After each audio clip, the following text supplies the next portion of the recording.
Magandang araw po sa lahat at welcome back po sa channel.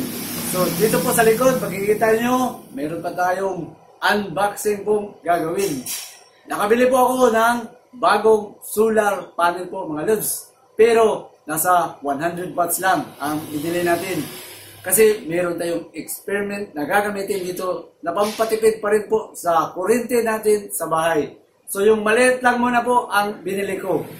Kasi ito, ideal po ito gamitin. Lalo na po kung mag-uumpisa po kayong solar power sa bahay, mas maganda po kung ang bibili nyo na solar, yung pinakamababa na 100 watts na solar panel. So ang solar panel, mayroong 50 watts, may 80 watts, may 100 watts hanggang pataas sa 600 watts. Pero itong ginamit natin, ideal po ito na 100 watts po ang ginamit ko ngayon. So ang magandahan po dito sa 100 watts na bili natin sa online, sa Shopee, nasa 1,000 plus lang ang price dito sa 100 watts na solar panel. Compare doon sa 200 watts na solar panel, aabot mga lods sa 3,000 plus. Kaya kung medyo kapos po kayo sa budget, mas maganda mag-upisa po kayo sa 100 watts na solar panel. So maganda na po gamitin ang 100 watts na solar panel. Tapos pag naka-ipon na po kayo ulit ng budget nyo sa solar, bibili po ulit kayo ng 100 na naman. So hanggang umabot siya sa 1,000 pataas. Yun ang kaibahan po dito sa 100 watts na nakakatipid at nakaka-budget po kayo sa pagbibili po ng solar panel. Pero kung may budget naman po kayo sa solar nyo, so pwede kayo mag-direct sa 500 to 600 watts po na gamit. Pero kung newbie pa lang po kayo sa solar panel, ideal gamitin po ang 100 watts na solar panel. So ang mga 100 solar panel na 100 watts ay pwede na pong magamit sa mga electric fan at saka ilaw po sa bahay natin. Ideal na pong gamitin ang 100 watts. Pero kung dagdagan mo pa ng 100 watts at 100, mataas na po ang magagamit mo doon. Tapos, may kasabihan nga tayo na 2 is better than 1. So isa yung dahilan na susubukan natin rin. Siguro sa part 2 na lang kasi unboxing po tayo ngayon na ano yung medyo malakas na gamitin. Yung isang 200 watts na solar panel o dalawang 100 watts na solar panel. Kaya siguro sa part 2 ipapakita natin yun kung saan mas malakas pagkarga ng battery. So dito po sa solar panel natin, kung bago po kayo bumili nito, kailangan po may nakalagay sa description sa solar panel kung bubuksan niyo po ito. Kailangan may video po kasi hindi natin alam baka nasira ang solar panel sa pag-deliver, mabasag. May refund pong sinabi ni Taylor na kailangan bago mo buksan ang solar panel mo, kailangan mong mag-video para makita. Para kung sakaling mabasag sa loob, ito hindi ko pa alam kasi unboxing tayo. So kung magkaroon man ng problema, siguro makikita dito sa video natin na kung nabasag ba ang isang solar panel. So ngayon, bubuksan natin mga lods ang solar panel na binili natin.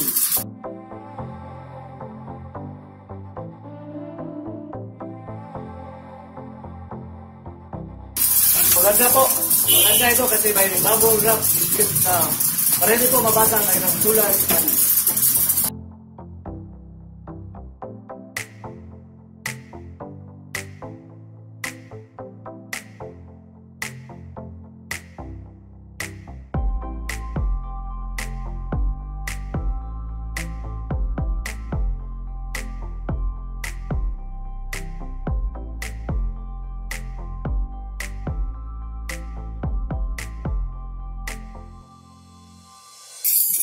So, ang brand po na ginamit natin sa solar panel is naka-Qualpol po ang brand.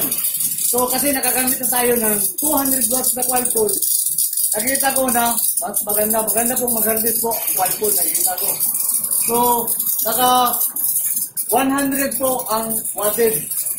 Dalawa po ang binili ko kasi meron nga tayong gagawin na experiment para mas lalo po pong makatipid pa tayo ng kuryente. Yun ang plano ko, kaya 100 lang muna. Pero may bibilin pa rin akong solar panel na may kataasan na wattage. So, walang araw.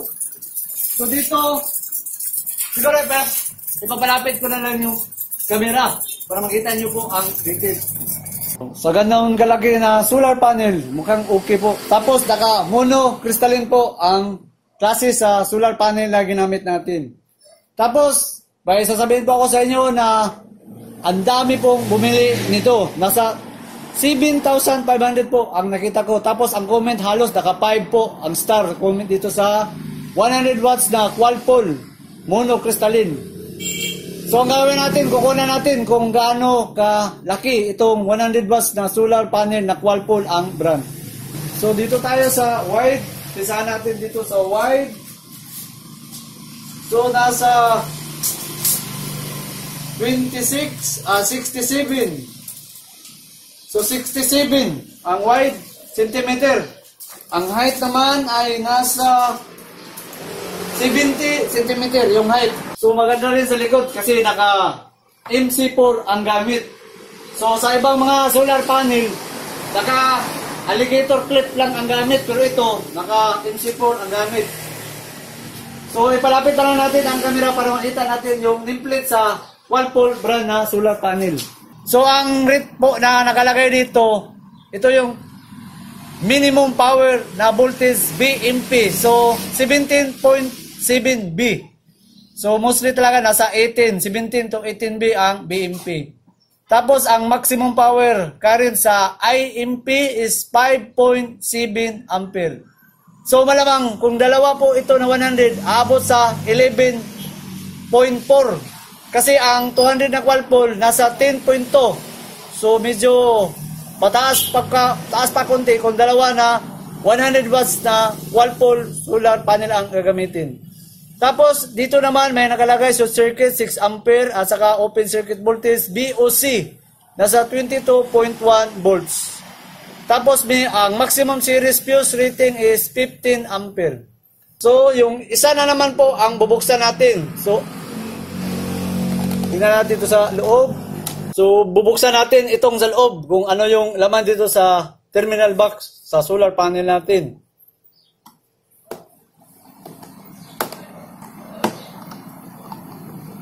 Oh, yan po.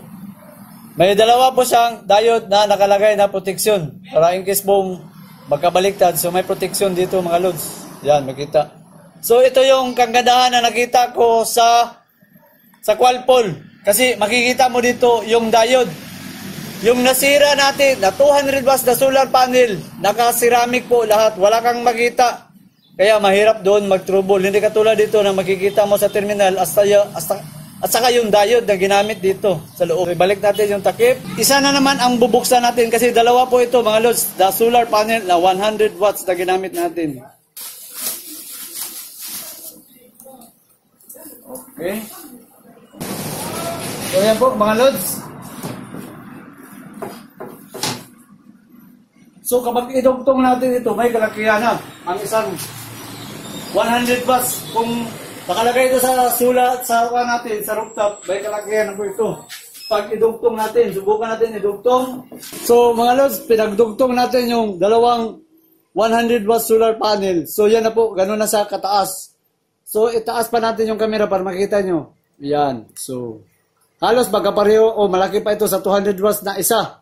Ito dalawa, pinagsabay na natin ang 100 watts. 200 watts rin ito pagdating. O yan o. So may kalakihan pa rin kapag isabay natin yung dalawang solar panel dyan mga lods.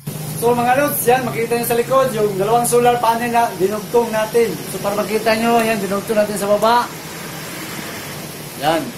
So bago tayo magpaalam, meron pong magpapa-shoutout po sa channel natin. So umpisa natin si Nasri Yahia, si Michael Blanc from Santa Risa, Samar. Ang huli natin si Chinito TV, OFW sa Japan.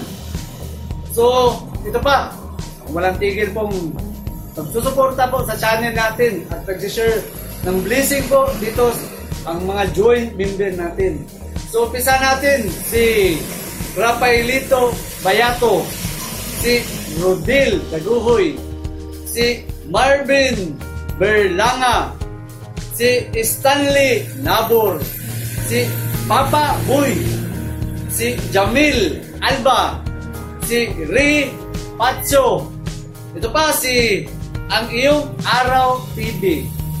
At saka si Michael Amador, si Barry Canhete. At saka ang huli natin si Jude Brian Percer Veranda. So sa mga kalogs natin, huwag niyong kalimutan pong mag-like, share, at saka paki-comment po sa baba mga lods kung ano pong gusto nyong itanong dito po sa solar panel na ginamit natin. At sa mga kalogs natin at sa palagi pong nanonood po sa channel natin, maraming salamat po sa inyo na walang sawa pong nanonood po palagi sa channel natin.